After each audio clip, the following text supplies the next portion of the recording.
Hi, welcome everybody. We are here with Jordana Mark, and thank you so much for joining me today. Thank you. Thanks for having me on. So I'm going to read your bio so people get to know you a little bit, and then we're going to just dive in and talk about why are you here with us today. Jordana Mark Ostrov is a marketer by profession, a wife at heart, and most proudly and most recently a mama. After learning that she would need IVF for genetic reasons, Jordana chose openness over silence, sharing her fertility journey to help normalize conversations around fertility treatments and uncertainty. Her story is one of resilience, hope, and the life changing miracle that can come from trusting what's possible. So, welcome. Thank you. Thanks for having me on. Excited to be Sure. here. Good. So, you can guess what we're going to talk about. For those of you who are listening, we're going to talk about IVF and the stigma that's around it, and really just bringing it out in the open. And and we both live in Israel, and there's lots of IVF that's happening here. And yet, I've had conversations with moms where they said, "Oh no, please don't share that. I don't want people to know that my kid was, created via IVF." So tell us a little bit about wherever you want to start, Jordana, what your process was like. Yeah. So I think our IVF story is a little different from what people know and from what people think when they hear IVF, because in most cases, most infertility cases, right, the way it usually goes is try to get pregnant, doesn't work, go to a doctor, try a bunch of things, doesn't work. And IVF is like almost the last step. For us, I don't know, a bunch of my friends had done genetic testing and I was like, yeah, I guess we should do it before we, start trying. And then I didn't really think about like what happens if the genetic testing comes out that we're actually carriers of something. And then it did. And I was like, what? What now?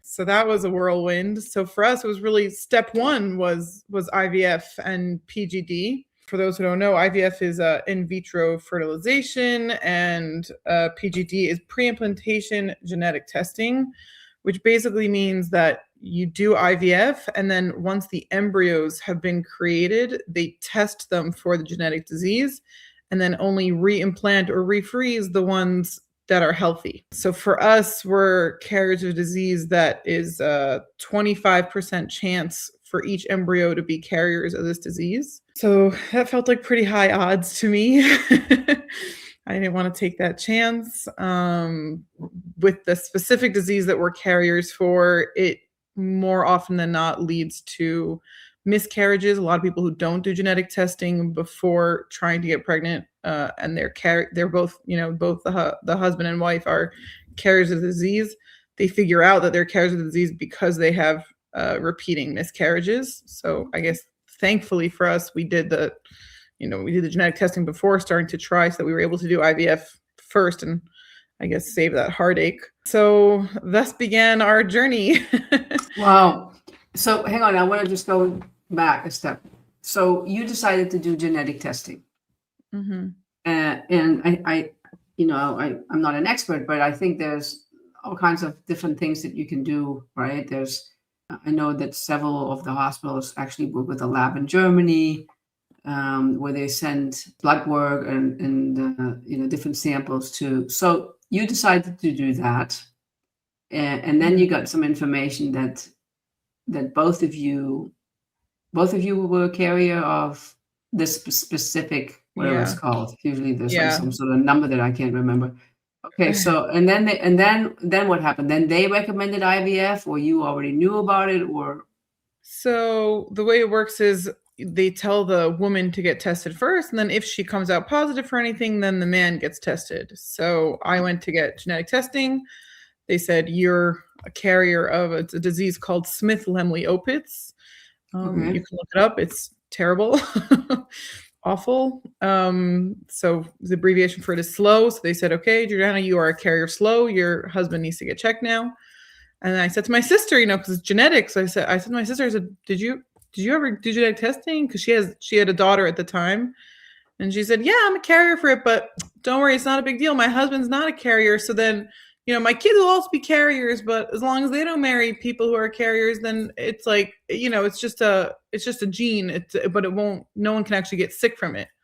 Okay. Okay, great. All I need is for my husband to come out negative, and then he came out positive. So that was exciting. So you both found out that you found out and then did the doctor suggest or did you already So know? then they called us, they told us that he's also a carrier. And the next step was that we had to book an appointment for a genetic advisor, I guess it's called. Like a doctor. Yeah, a genetic doctor. Basically, they gave us all of our options. The options were, number one, try to get pregnant naturally, see what happens. In the end, 25% it's high, but it's not 100%. You could just give birth to a naturally a healthy baby. In addition, I also have PCOS. For those of you who don't know what that is, it's polycystic ovaries. So often in cases where women have polycystic ovaries, it's hard to get pregnant anyway. So I kind of took it as almost a blessing in disguise, where I was like, you know what? There was a chance we might have to do some sort of fertility treatment anyway. There was a chance it would take us a long time anyway. Now we kind of get to just skip the line straight to IVF, and God willing, that works out, and that would work. So when we went to the genetic doctor advisor, he told us we can take one of two routes, which is try naturally and see what happens, or do IVF. And I was 27, 28 at the time. They said, like, you could do whatever you want. IVF is free in Israel, especially with the PGD, with the genetic testing, with all of that. They said, like, you're asking like what I would do personally, I would do IVF so that you have healthy embryos. You don't have to go through the heartache. You don't have to whatever. But it's up to you. You can do whatever you want. I said, okay, you know what? Let's do it. It was a long process. For those of you who don't know first of all, socialized medicine, anything takes a long time. So in Israel, the upside is that everything is free, which is a huge upside, and it's incredible. I know in America it would cost $20,000, $30,000, $40,000 to do what we did, plus a yearly cost of keeping the embryos in the freezer. Whereas we have everything completely free. All we paid for was parking and lunch. So wow. huge plus. Maybe a little bit for some of the medications, but not a crazy amount. The downside is with socialized medicine is that there's really a long line for IVF, and specifically with PGD, it takes a long time. You have to create a personalized probe that can check your embryos for not just the disease, but the specific genetic mutation in your family for the disease. So my God. So we had to bring in each of our parents to bring in samples of their blood so that they could find the exact genetic mutation in my family, the exact genetic mutation in his family, and then create a probe to check for the exact genetic coding that runs in each of our families for each embryo. So obviously that takes months. Plus the IVF takes a long time. Plus to make any kind of appointment takes a long time. So it took a very long time for us to start. But thank God, as soon as we did start, everything went as amazing as it possibly could have gone. We only did one round of IVF, and I had 15 eggs from the first try, which is a lot for those who don't know. That's fantastic. Yeah, it's a nice amount. I think 13 of them stuck with the sperm the next day. So we had 13 embryos, and then one of them didn't survive overnight. Another one didn't survive the freezing process, something like that. Mm-hmm. We ended up with 12 embryos, if I'm not mistaken. Wow. I think 12 or 11 embryos. And then 1 month later was our appointment for the PGD, where they take the genetic probe and check some of the embryos for the disease. And like I mentioned earlier, it's 25% chance for each of these embryos to be carriers of the disease. They checked 6 embryos they defrosted 6 embryos. One of them didn't survive the defrosting process. So they checked 5 embryos, and by some crazy miracle, 5 out of 5 were healthy. They put 4 back into the freezer, so we have 4 healthy babies waiting for us, and another 5 embryos that have not been tested yet. And Wow. and then, that one embryo was implanted back into me last November, and now we have a cute little 5-month baby Adam. Wow. What a wonderful story. Yeah, thank you. Yeah, it was a whirlwind, but worth it. Let's talk a little bit about the emotions and, and the ups and downs that you went through. Yeah, How was that for you? Like, a lot. A lot. The waiting, I think, was the hardest part. I know the hormones, the needles should be the hardest part, but for me, I guess because I only had to go through it once, the hardest part was waiting. It was seeing so many other people get pregnant and have babies in the time that I was just twiddling my thumbs, or if it felt like that at least. And if I'm being completely honest, I'll say that it probably could have taken us a year or a year and a half if I was on top of it the whole time. mm, There was definitely at some point like a downfall where I was just exhausted from chasing doctors and chasing appointments and trying to move it here and move it there and taking days off of work to go to the hospital to see what was happening. And I definitely like had a little while in there where I just felt totally numb and like I couldn't move and I couldn't do it. Once we got started, I was like, gung ho, I got this. My baby's like, it's almost here. I could feel it. I could see it. But that waiting process of waiting for everything to be ready, waiting to bring the blood work, waiting for the appointments, that was very draining. mhm. And what kept you going? And how did you, how did you comfort yourself?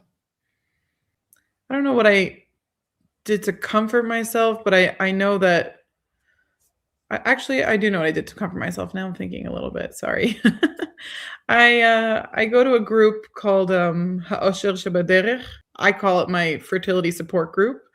It's not really officially a support group, but it's definitely supported me through everything. Where it's meetups once every 6 weeks with a bunch of other women who everyone with their own story. Some of them were doing IVF with PGD, some of them surrogacy, some of them, everyone with their own story, IUI, IVF, whatever, but just a group of women who go around and tell their story and what they're up to. And sometimes a woman would come in and she'd be crying about what happened to her that week. And then sometimes another woman would come in and tell everyone that she's pregnant. And it's just like one big mix of emotions in a little circle of 1 hour, and there's dinner and a whole sadhana, and it's just, I don't know, it was just a workshop, and something about that being in a place of other women like me was just charged me, gave me all my power.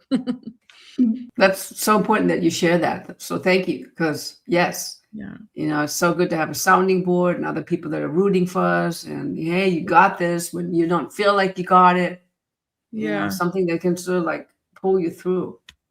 There's something So about being with people who have been through what you've been through or going through what you're going through. Like, it's comforting. And I'm not that kind of person. I didn't grow up going to youth groups, and I wasn't like that kind of a person, but I don't know, being with a group of women who know what you know and feel your pain that you can't really mhm. describe in words, that you don't want to describe in words, and they just look at you and you know that they feel what you're feeling. It's a breath of fresh air. Did you have like a low point where you're like, oh my God, I don't know if I can go on? Yeah, for sure. I had a few low points. One was I described when we were waiting. The waiting game was awful, but actually had another low point towards the end of the IVF, like the giving myself the hormone shots. Mm. The end of those 2 weeks, they were like, okay, we'll probably, if everything works out, then, you'll stop taking the hormones on Sunday, and then we'll do the PGD on Wednesday, and then we'll do the transfer on Thursday. And I was like, oh my God, I could be pregnant next week, and then they were like, oh, your body's not ready. Maybe we'll do Monday. Oh, it's not ready. Maybe we'll do Tuesday. Oh, we'll do Wednesday. And then it just kept getting pushed off and pushed off and pushed off. And and it wasn't their fault. Like, and it wasn't anyone's fault. It was just, they wanted, my eggs to be more and bigger and, more ready. Right. So, it was totally out of my hands, out of their hands, out of anyone's hands. It was just how my body was reacting to the hormones. And I just felt like so dragged along with it. And then by the time I was ready, they were ready to do the egg retrieval, my doctor had been called into the reserves in the Army. So Oh if my we would have God. done it when it was supposed to be, then I would have had my doctor, but because my body wasn't ready in time, I had a totally different Oh, doctor, which just like threw me off completely because I had the most amazing doctor who was with me for like the whole time. He supported me through everything. And then all I wanted was for him to be with me the whole, till the end. And then the day before the retrieval, he was like, "Oh, I'm going to the Army." And I was like, "What? What am I supposed to do now?" So that threw me under the loop with I was crying and hormonal and I was getting heat flashes and then to throw that on top of everything was like, that's it. I can't anymore. God, that sounds Yeah. terrible.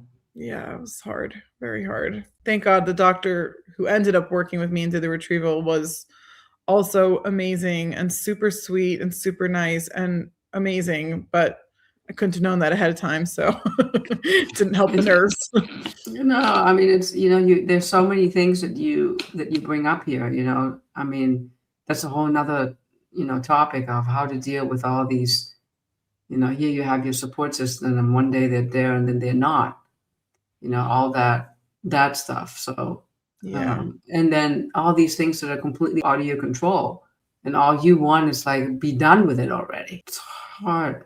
How did Yeah, this straight, I'm a very how scheduled person, so just are you? have yeah, I'm like to me, like, having a plan, having a schedule, having a list, like, it gives me a sense of, like, control, which, like, calms my nerves and my anxieties a lot. Like, when I plan things out, it keeps me calm, And then with Mm. this, there was no planning, there was no control, it was just, Ooh. we'll see again, and then we'll see again," and then also because it was pushed off, it was not just my doctor went to the reserves unit, but we did all this the end of August, and my husband's a teacher.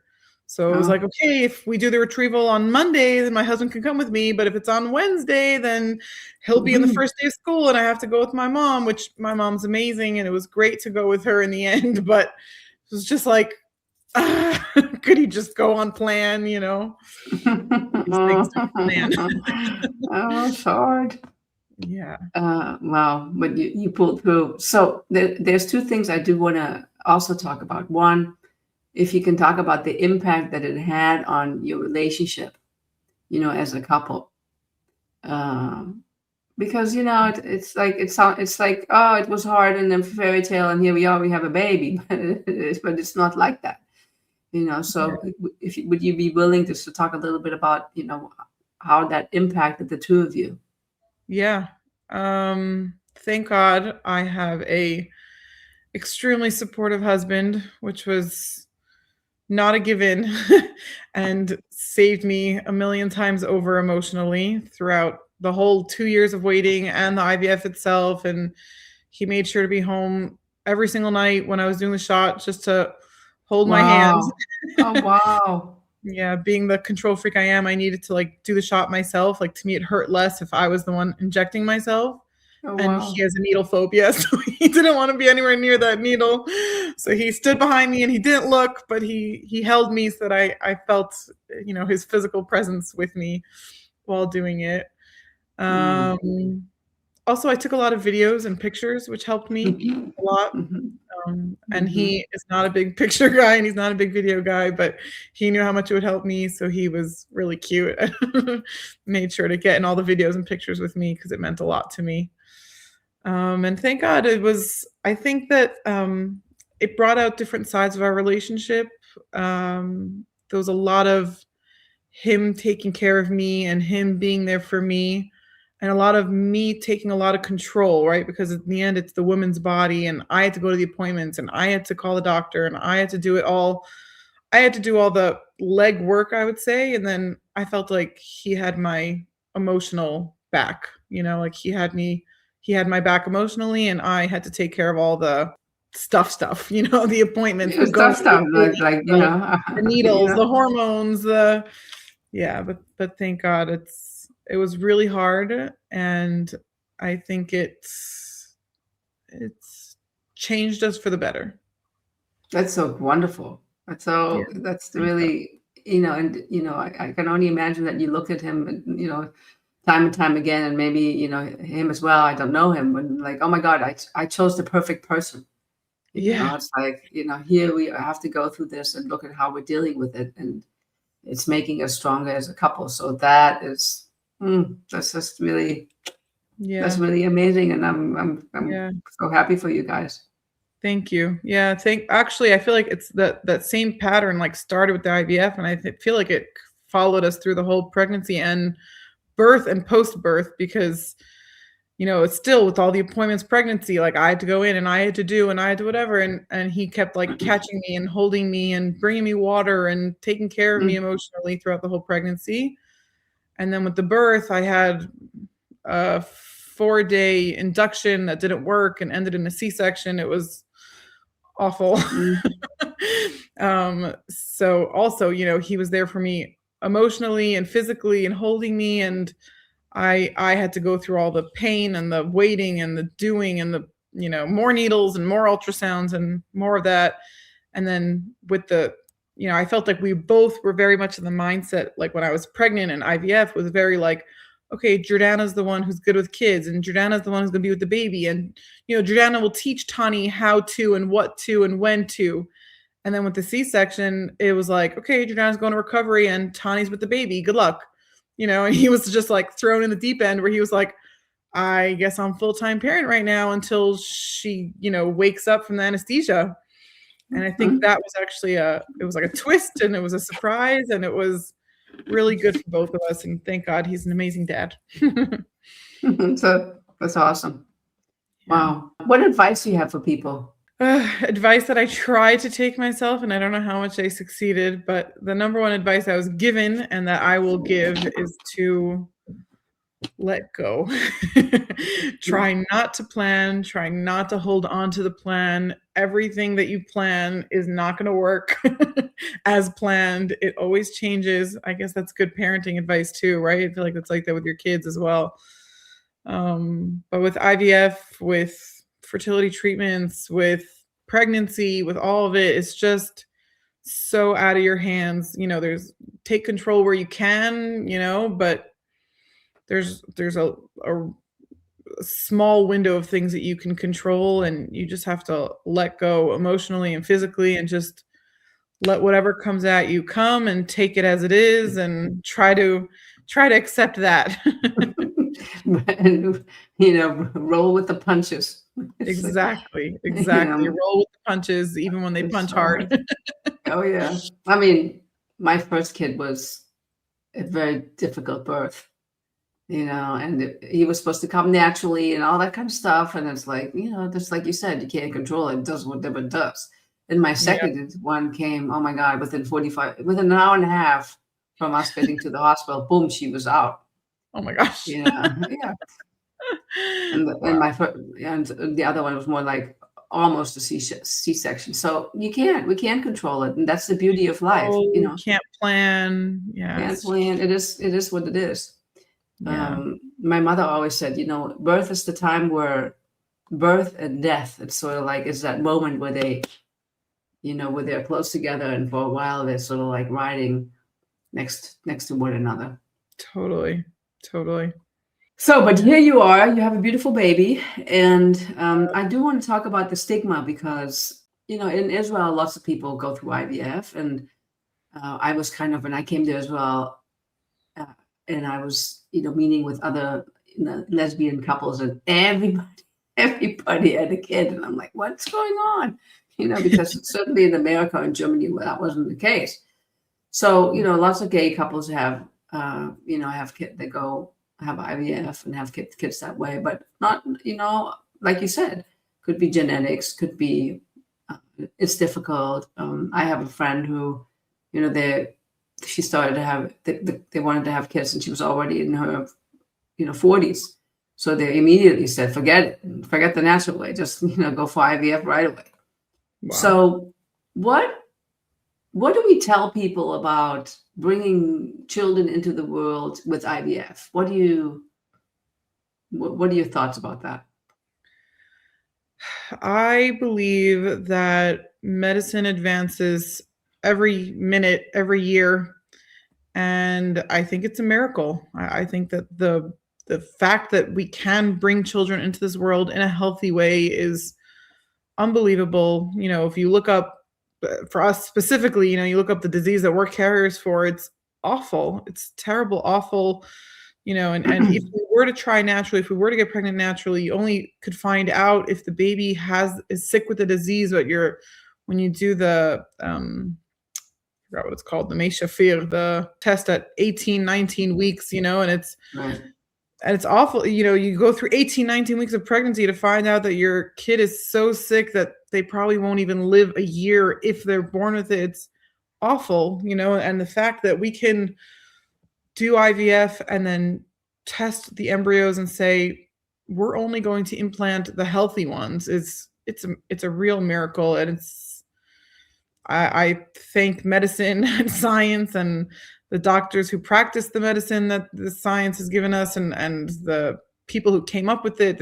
There's actually a Netflix series recently where they talk about Really? how IVF came about, and how when they Oh, first wow. started, people were talking to this doctor and they were saying, you're crazy, you can't, what are you doing on the women, on babies? How could you do this? What are you doing? And people were very angry about it in the beginning. And I hope that people today can see what a miracle and what a beautiful miracle it is, and how many parents who would have had sick kids or wouldn't have had kids, or how many people wouldn't, be able to bring children into this world without it. And thank God, really. That's all I could say is it's a real miracle, and I'm beyond grateful for it. Obviously, you're very open about it, and you tell. I remember when I was talking to my mom, and my mother was just very, in some ways, very old-fashioned, and for the longest time, she decided that my kids were not her grandkids, because she felt like that was not her bloodline. So, she didn't feel like that those were her grandkids. And, the byline was always, well, it doesn't matter, it doesn't mean I don't love them. But for me, it was like, how could you say that? It's like, they're my kids, whether they have my blood or my DNA, it doesn't really matter. Uh, but it was very painful, as you can imagine. But it sort of just got me thinking about, here are these spiritual beings that come into the world, these souls, and there's a physical manifestation of that. But then it's like, well, there's the physical DNA, but then there's all that stuff that we don't really know. So it's like, when I look at my kids and I say, well, they definitely have my DNA, they don't have my physical DNA, but they have some sort of something of me, and they came in because they were supposed to be with me. And hence it doesn't matter whether it was IVF or it was whatever it was, because that's what's available. We wouldn't not necessarily have a particular very advanced surgery with a robot in heart surgery today, because, you couldn't do that, 10, 20, 30 or 50 years ago or something like that. Yeah. But that camps out there, where people say, well, it's not natural. If you can't have a kid naturally, then, well, maybe you shouldn't have had one. Yeah. I've heard that a lot, where people say, well, maybe God made that you can't have a baby for a reason. I'm like, what? Are you crazy? What do you mean? Like, what does that mean? So, okay, right, exactly like what you just said, so maybe God made you trip on the stairs so that you could not walk on your leg anymore. Like, no, you go to the doctor, you get a cast, and your leg heals. Like, that's the miracle of today, where we don't die from the common cold anymore. And, we don't have to cut off our leg every time we sprain an ankle. We learned how to heal it and how to take care of a heart attack, and how to, grow and get better from these things. And I think IVF is like, wow. And anyone who thinks that, yeah, I mean, not even IVF, I think that, like same along the lines where you were saying, for us in my specific scenario, it is our genetics, it's my eggs and his sperm that was just created out of body, right? It was created in a little petri dish and then placed back inside me. But it doesn't really matter how it was done, right? Like whether your baby was adopted or IVF or IUI, it doesn't matter how you got pregnant or how you got your child. If they are your child, then maybe they don't have your, genetic blood mutation, but they definitely have your nurture, even if it's without your nature, and I think that's there's a lot of power there, and it's not something not just nothing to take lightly, but it's real. There's a real connection. It's real. It's there. And Yes. I think it's sad for anyone who thinks otherwise, honestly. Yeah. And there's some upgrading that needs to happen. Some Totally. dusting off and so for those of you listening, there's a challenge you to look at your thinking, why does it have to stay that way? It was very painful. Mom, if you're listening, you definitely were wrong. She's up in heaven and she probably knows that she, was a little bit out of line there. And that's okay. So we're doing this. Yeah, we're learning, because we all have our blind spots. Yeah. So I do think that a funny comment I get very often when I tell my story, I give the whole thing and then I say, yeah, and now I have one little gorgeous baby and 9 more embryos in the freezer. And then they say, what? You want to have 9 kids? Like, no, I'm definitely not having 9 kids ever. And hopefully, God willing, every embryo we transfer back will become a child. But I do want to just tell the public out there, 9 embryos unfortunately doesn't usually equal 9 children. Yeah. And hopefully, we can use the ones that they tested and the ones that work, and it'll work for us every time. But we're definitely not planning on having 9 kids just because we have 9 embryos. Never say never. You don't know.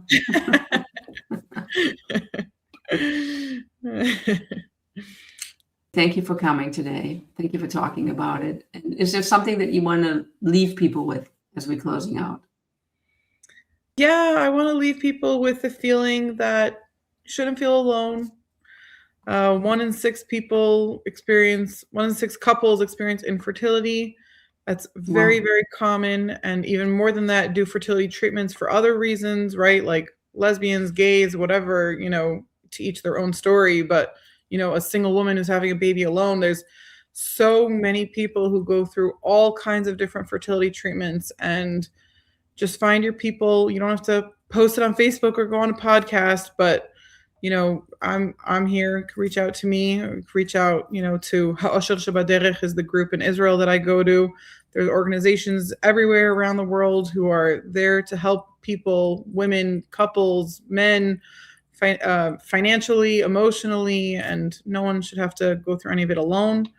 It's hard, it's long, it's exhausting, and it feels much better to have people, not just people who know you and take care of you, but people who can give you good advice on what to do, how to do, and just, give you a hug and say, I've been there. I'm here for you. And that's really powerful. Yes. So Osher Baderech, we're going to put information about it in the show notes. Yeah. And also, as people talking about it, there's so much that's available, and, the kind of support that people have received and what's worked and what's not worked. People have amazing stories in terms of how they dealt with infertility or whatever, challenge that they've experienced. So we'll put all that in the show notes. And thank you again for coming on. And Thank you for having me. Thank you for whoever listened. Have a good day, everybody. Goodbye for now. Hi, thank you for listening to my interview with Jordana. And there aren't really any takeaways, but I wanted to just talk a little bit about the work that I do when I work with couples that are looking to conceive or looking to bring a child into their lives. So oftentimes what we know is that in addition to some of the physical challenges that a couple might have, there are also emotional challenges. Because I work with the unconscious and the subconscious, we are not always aware of them. So let's say, you want to get pregnant and it seems logical, everything's ready, you have a great partner, or if you decide to do it on your own, it seems like it's what you want in your life. And regardless of what you're doing, it's not working out. In addition to that, you've been told that everything's okay physically. So there really doesn't make sense why you're not getting pregnant. So what I do in those cases, I often will use muscle testing to see if the assertions, I'm okay with getting pregnant, or I'm okay with having a child, or I'm okay with expanding my family, if those assertions actually hold strong. Because what we know from neuroemotional coaching is that when we have a goal and it's not 100% congruent on all levels of consciousness, the body, or consciously or unconsciously, we might do something to sabotage ourselves. So I'm just mentioning it because it's not usually something that I talk a lot about, that I work with couples or people that want to conceive. But it's very much like anything else in life. So whether it's about you wanting to make money, or whether you wanting to manifest something like that in your life, if there's not 100% congruency, we use muscle testing and we see what is blocking it. It could be physically, emotionally, mentally, sometimes spiritually, sometimes everything. And then I use the neuroemotional coaching to actually neutralize it. And so that you have greater possibility to achieve what you want to do, whether that's taking actions or your body is actually in a better state to receive and to have what you want. So if that's of interest to you, if you're looking to understand more, this could be really about anything that has to do with your business, but it could also deal with personal issues. Please give me a call. There's always the link for a introductory session that's available, and I'd be glad to discuss it with you. Again, thanks for watching. Please subscribe to my channel and have a great day.